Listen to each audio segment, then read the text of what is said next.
Mesdames et messieurs, bonjour. Le nombre de Sénégalais morts dans le drame de Mina s'allonge de jour en jour. Dans ce quotidien, nos confrères nous parlent d'un communiqué de la cellule de crise et d'appui psychologique des pèlerins sénégalais de la Mecque envoyé par la primature à leur rédaction qui dénombre 21 nouveaux cas de décès confirmés. Un nombre qui vient s'ajouter aux 33 cas signalés l'avant-veille par le Premier ministre Mohamed Boun Abdallah Dionne. Ainsi donc, retenons avec nos confrères de Sud Quotidien que le bilan des morts côté sénégalais se chiffre à 54. Pour nos confrères du journal Enquête, c'est tout simplement macabre. Nos confrères du journal Rewmi Quotidien ajouteront aussi que le décompte macabre se poursuit. Toujours concernant le drame à Mina, dans le journal Sud Quotidien, nos confrères nous indiquent que ce nombre de 54 risque de croître car 14 autres personnes sont déclarées perdues de vue par la cellule de crise qui continue ses recherches. D'ailleurs, nos confrères du journal Enquête ajoutent que tout le monde sera édifié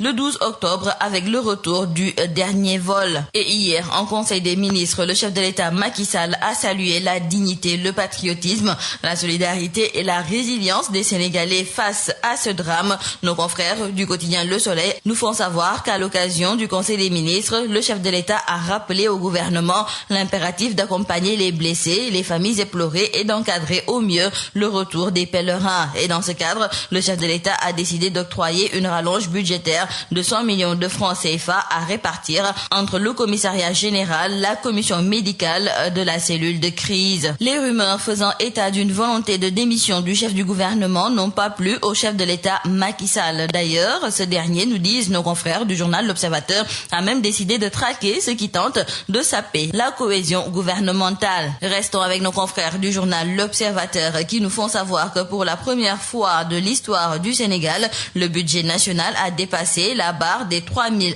milliards de francs CFA. Ce qui fait dire à nos confrères du journal L'Observateur que le chef de l'État Macky Sall bat le record car jamais un projet de budget du Sénégal n'a atteint ce seuil. Et maintenant, signalons avec nos confrères du journal Le Quotidien que le budget de 2016 est une performance qui devrait être portée au crédit du ministre de l'économie et des finances, Amadou Ba, qui a trouvé les éléments nécessaires pour motiver ses services et les amener à produire ce type de résultats plus que probants et qui contredit le pessimiste ambiant. La journée d'hier a été chaude à la cité Keur Gorgui devant l'immeuble appartenant au patron du groupe des médias. Nos confrères du journal L'As nous racontent qu'une opération de déguerpissement initiée par le maire de Mermoz Sacré-Cœur a tourné au vinaigre car Bougane Gueye Dany, dont les véhicules étaient visés dans cette opération, s'est violemment opposé en brandissant une arme pour empêcher les hommes de Barthélémy Dias qui étaient accompagnés des forces de l'ordre de procéder à l'opération de désencombrement.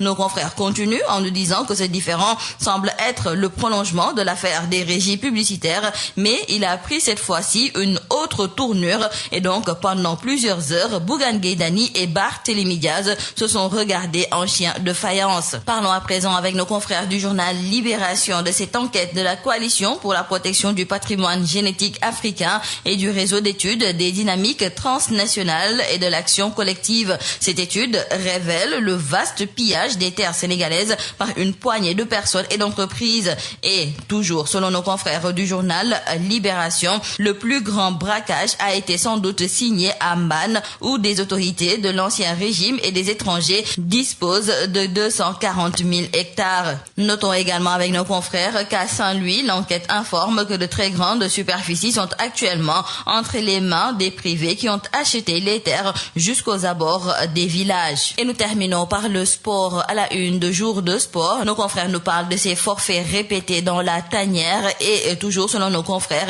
il y a donc danger. Dans le quotidien du monde sportif Stade, nos confrères accueillent dans leur colonne Issa Sarr. C'est sa première convocation de sa carrière et Issa Sarr a accueilli la nouvelle avec fierté. Le joueur se confie aujourd'hui à nos confrères du journal Stade et il dit ne pas craindre la concurrence. Il a l'ambition de se battre pour rester dans la tanière. C'est tout à vos journaux et très bonne lecture.